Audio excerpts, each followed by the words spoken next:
กลายเป็นกระแสข่าวใหญ่ที่โด่งดังเมื่อรัฐมนตรีกระทรวงป้องกันประเทศราชอาณาจักรกัมพูชาเข้าเยี่ยมยามลาวทักทายสบายดี FC แฟนคลับทุกท่านที่เคารพและนับถือมีข่าวดังจะมานำเสนอท่านผู้ชม FC แฟนคลับรัฐมนตรีกระทรวงป้องกันประเทศของราชอาณาจักรกัมพูชา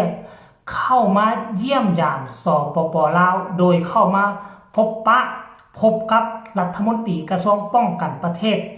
ของสปป.ลาวของพวกเขาหลายคนก็จับตาเบิงว่าจะมีอีหยังเกิดขึ้นเป็นพิเศษหรือบ่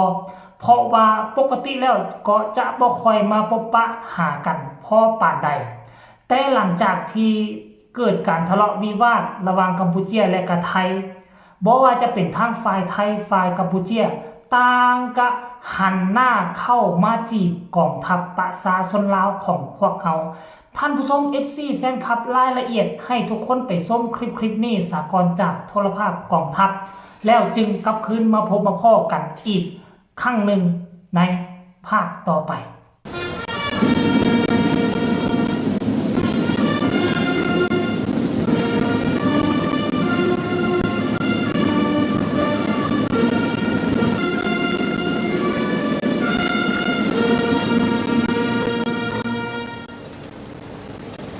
ในระหว่างวันที่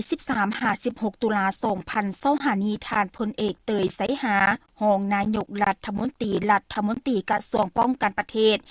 แห่งราชอาณาจักรกัมพูชาพร้อมด้วยคณะได้เดินทางมาเยี่ยมยามมิตรภาพและเฮ็ดเวียกอยู่สาธารณรัฐประชาธิปไตยประชาชนลาว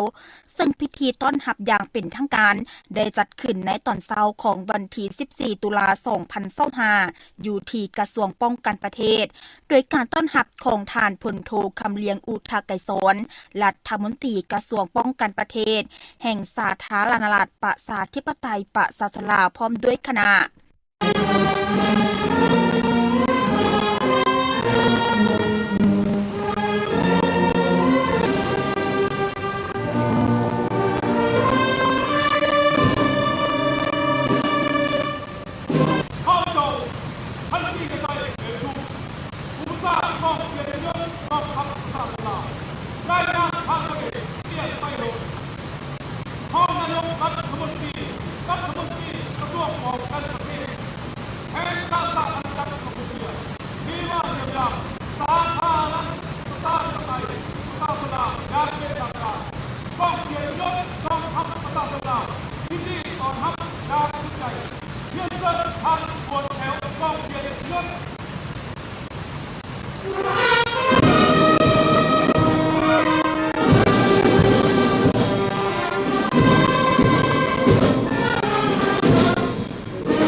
ภายหลังสำเร็จพิธีต้อนรับอย่างเป็นทางการสองฝ่ายได้พบปะแลกเปลี่ยนตีราคาคืนเวียกงานร่วมมือที่ได้จัดตั้งปฏิบัติระยะที่ผ่านมาสองกองทัพลาวกัมพูชาย้ำได้ก็มีการเพิ่มทวี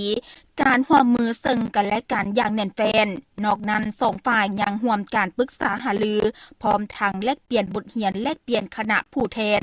เพิ่มทวีการพัวพันร่วมมือทางด้านการพัฒนาเศรษฐกิจระหว่างสองประเทศก็คือสองกองทัพลาวกัมพูเชียโดยเฉพาะการร่วมมือทางด้านการรักษาความสงบตามชายแดนเฮ็ดให้สภาพในขอบเขตเส้นชายแดนมีความสงบสืบต่อแลกเปลี่ยนเยี่ยมยามศิลปะวัฒนธรรมและกีฬาสมทบแลกเปลี่ยนข้อมูลข่าวสารสกัดการกลุ่มคนบ่หวังดีที่มางเพจทำลายสายพัวพันธุ์อันดีงามระหว่างสองชาติลาวกัมพูเชียร่วมกันแก้ไขปัญหาการลักลอบเข้าเมืองผิดกฎหมายอาชญากรรมข้ามชาติการฆ่ามนุษย์การฆ่าขายเถื่อนและการก่ออาชญากรรมต่างๆที่ผิดกฎหมายนอกจากนั้นสองฝ่ายเห็นดีสืบต่อหัวมือเป็นต้นในเด็กงานด้านการช่วยเหลือมนุษยธรรมการต้านภัยพิบัติทางธรรมชาติแลกเปลี่ยนฝึกซ้อมภัยพิบัติ3กองทัพลาวกัมพูเชียเวียดนามรวมทั้งปัญหาอื่นๆที่สองฝ่ายได้สร้างกลไกร่วมกันในโอกาสการเยี่ยมยามครั้งนี้ทานพลเอกเตยไสหาพร้อมด้วยคณะ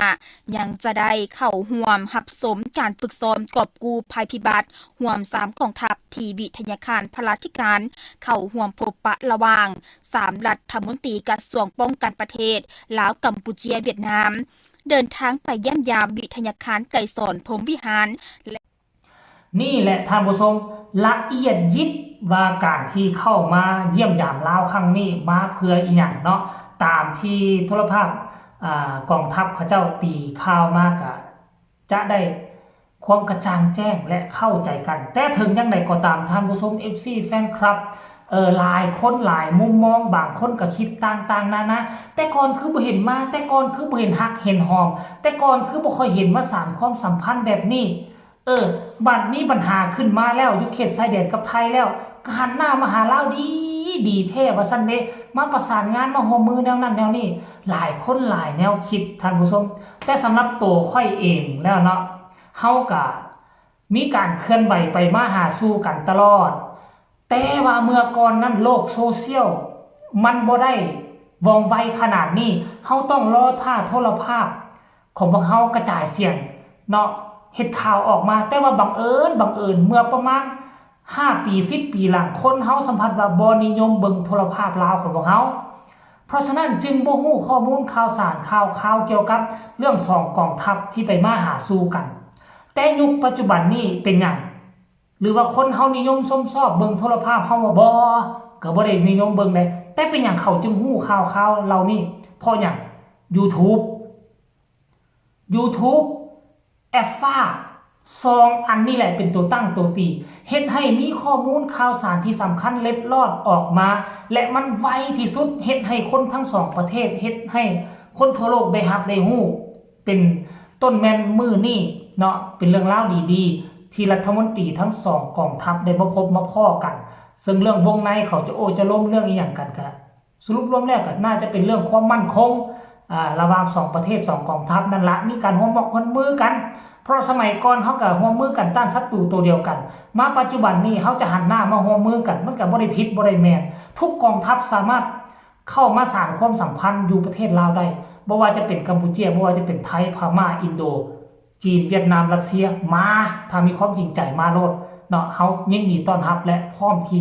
จะประสานความสัมพันธ์ด้วยเอาคลิปนี้ก็นำเสนอเพียงแต่ซ้ำนี้ก็แล้วกันส่วนคนอื่นจะคิดแนวใดจะวิเคราะห์แนวใดสามารถแลกเปลี่ยนบทเรียนนำกันได้ทางใต้คอมเมนต์ฝากทุกคนกดไลค์กดแชร์กดติดตามให้แด่เพื่อจะบ่พลาดคลิปดีๆแบบนี้ตลอดไปสำหรับคลิปนี้สบายดี